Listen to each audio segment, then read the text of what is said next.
And the 2024 AP Coach of the Year is... My third-round draft choice in 2008, Kevin O'Connell. What's happening in Minnesota is not just an offensive rebuild, it's a redefinition of identity. Anyone looking at the Vikings' offensive depth chart for the 2025 season can quickly tell this is no longer a team just trying to compete. It's a team built to dominate the NFC North, and it all starts in the trenches, with what truly sustains any offense in the National Football League, the offensive line. And it's no coincidence. The arrival of Ryan Kelly, Will Fries, and Donovan Jackson wasn't just a market move. It was a public statement of intent. Ryan Kelly, a 10-season league veteran, arrives carrying the responsibility of being the brain of this unit. Standing 6'4" and weighing 295 pounds, Kelly brings something the Vikings haven't seen at the center of the offensive line in years. A rare combination of tactical intelligence, leadership, and an incredible ability to neutralize interior pressure. His numbers last season make that clear. In over 120 starts, he maintained a pass protection percentage that ranked him among the top 5 centers in the league, while also providing the kind of stability that's essential when you're betting on a young quarterback. And when it comes to stability, you can't ignore Will Fries. Standing 6'6" and weighing 305 pounds, Fries arrives not just to protect, but to punish any defense that dares to invade the Vikings' backfield. The chemistry between Will Fries and Ryan Kelly isn't theoretical, it's practical. They've worked together in the past, and that connection directly translates into efficient communication, blocking adjustments, and a much more cohesive line. The serious tibia injury Fries suffered in 2024? That's already behind him.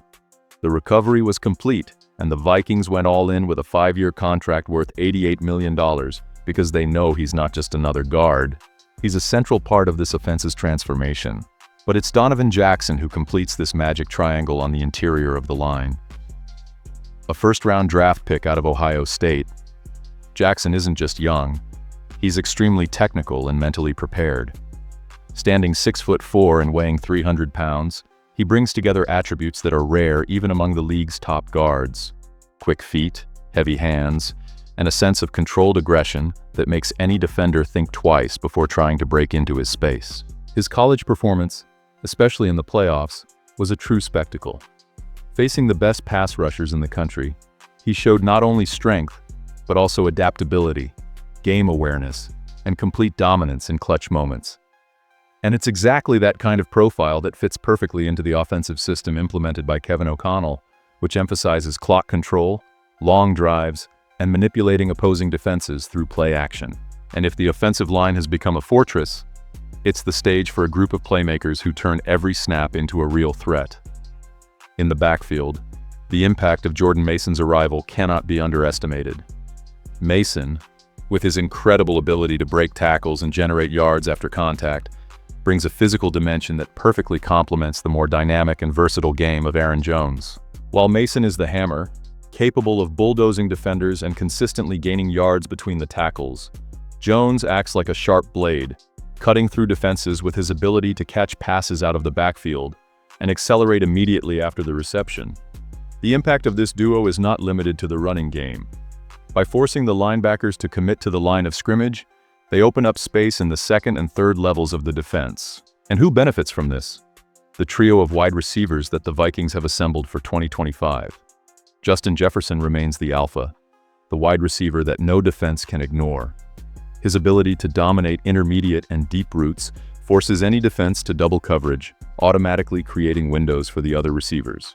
That's where Jordan Addison comes in, increasingly taking on the role of the number 2 wide receiver. With his route precision and an impressive contested catch rate, over 63%, Addison is the guy who keeps drives alive, converts third downs, and punishes any space given by defenses. But now, there's a new piece to this puzzle: Ty Felton.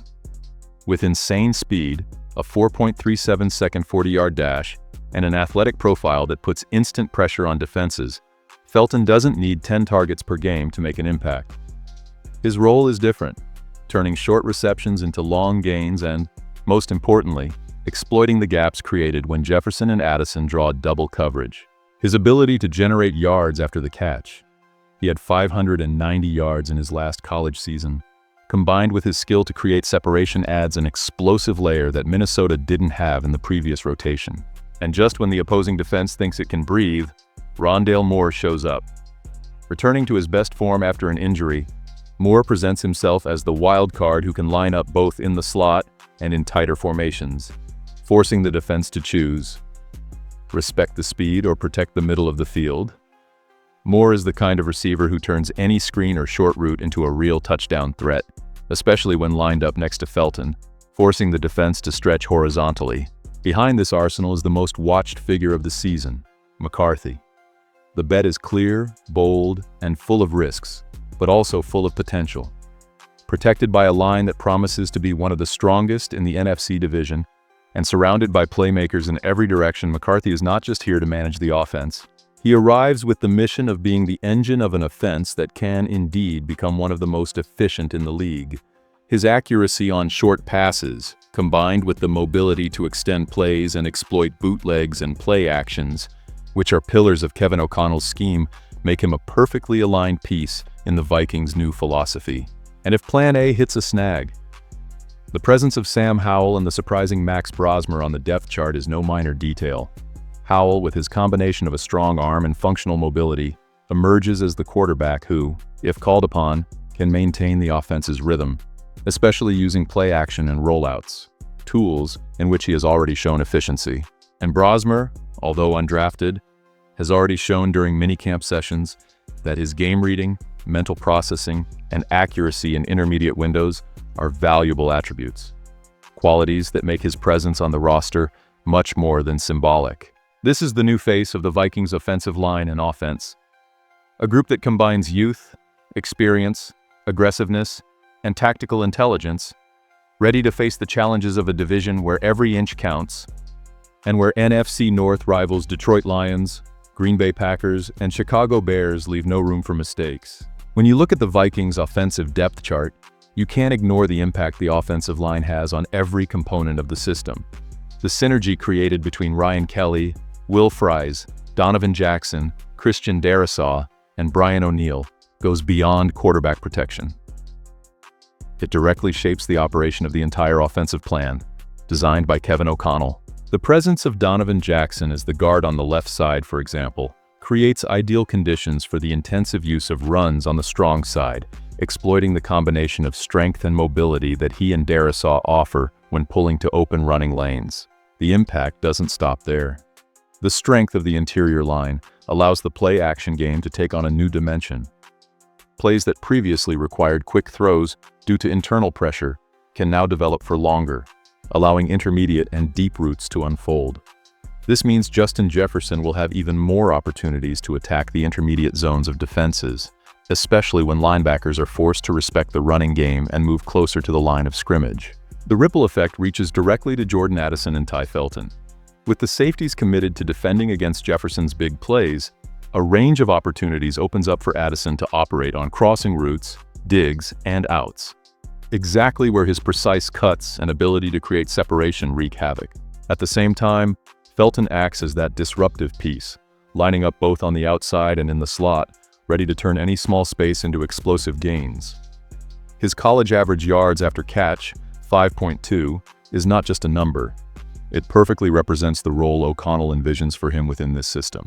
This tactical versatility also allows Kevin O'Connell to take full advantage of hybrid formation packages, blending West Coast concepts with zone runs and pre-snap motion, constantly challenging defenses to adjust in real time. Imagine the opposing defense facing a formation with Justin Jefferson split out to the left, Jordan Addison on the right side, Ty Felton in the slot, Hawkinson lined up as the tight end, and in the backfield, the constant threat of the duo Aaron Jones and Jordan Mason. The instant question arises: do they protect the line to stop the running game?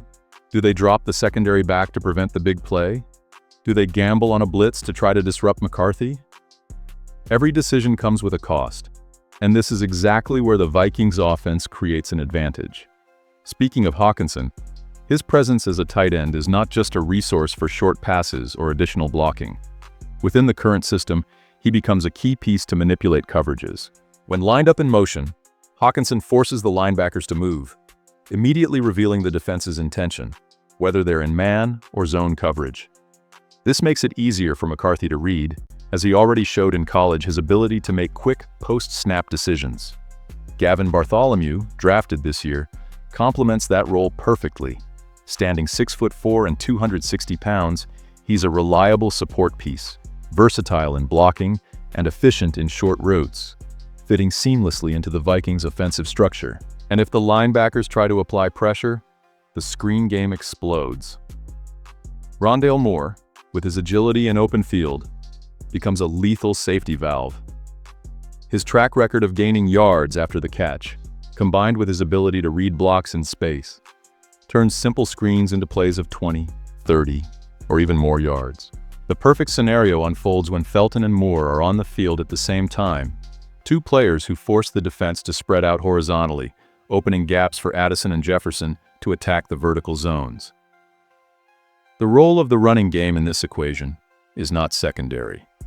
On the contrary, Jordan Mason provides that physical element that simply wears down defenses. It's not just the yards he gains, it's the cumulative impact. Defenders forced to face Mason in the second half after 40 or 50 snaps simply lose efficiency in tackling. This, combined with Aaron Jones's dynamic ability to provide speed to the edges and catch passes out of the backfield, creates a cycle where the defense never knows if the next play is an inside zone, an outside sweep, a play action, or a crossing route to Addison. The functioning of this offense also depends on mental and operational balance at the helm. McCarthy, despite being young, is not being thrown into the fire. The protection this line offers, combined with support from playmakers all over the field, creates an environment where he can operate within his comfort zone, without needing to be a superhero on every snap. And at the same time, if something goes off script, if an unexpected blitz comes, or the coverage holds the progression, the quarterback depth chart provides security with Sam Howell, who brings real game experience, and Max Brosmer, whose quick reading and short pass accuracy have already been validated in minicamp. The interesting thing is to realize how all of this is not a set of loose pieces, but rather an interconnected mechanism. The offensive line protects but also opens up running lanes. The running game forces the defense to come up, freeing the passing game. The passing game, in turn, stretches the defense, creating space again for the running game. All of this is orchestrated within a system where motion, rhythm, and constant variation are the pillars. This construction makes the Vikings an offense that does not depend on a single star. It is a collective where Justin Jefferson, of course, remains the gravitational force, but where every piece around him adds a layer of complexity. Rondale Moore stresses the defense horizontally. Ty Felton commands respect with his vertical threat. Jordan Addison dominates intermediate routes. Hawkinson forces mismatches against linebackers and safeties. Aaron Jones and Jordan Mason force the defense to respect the box. And at the center of it all, a renewed and physically dominant offensive line, capable of holding off any pass rush in the division, whether facing the powerful fronts of the Detroit Lions, the physical game of the Chicago Bears, or the aggression of the Green Bay Packers. The machinery is set. The Minnesota Vikings aren't here just to compete. They're here to attack every inch of the field with intelligence, strength, and speed. Thank you for watching, and see you soon.